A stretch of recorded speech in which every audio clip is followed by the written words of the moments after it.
იცი როდის საშუალება საქართველოს? როდესაც კუანად არაფრის მაქნისი მამაკაცები ikლებენ და მათ ჩაანაცვლებენ პასუხისგებლიანი და ძლიერი მამაკაცები.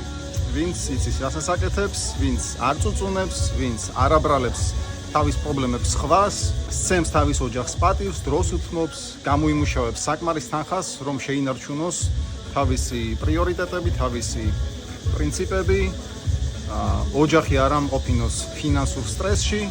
Ხოლოდ ამის შემდეგ ეშველება საქართველოს. მანამდე კი იქნება ჭაობი, მანამდე იქნება წუწუნი, მანამდე იქნება უბედურება, მანამდე იქნება ძალიან ბევრი პრობლემა ქვეყანაში, იმიტომ რომ ყველა პრობლემა მოდის საქციელიდან. და ყველაზე დიდი გავლენა აქვს ზუსტად მამაკაცის საქციელს, იმიტომ რომ უმეტესად მამაკაცი არის მუშაძალა, რომელიც აშენებს კორპუსებს, რომელიც აგებს გზებს, რომელიც იღებს პასუხისგებლობას ოჯახზე.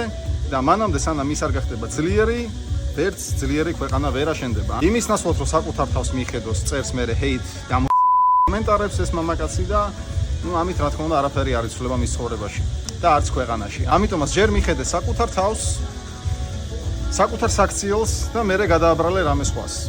წარმატებები.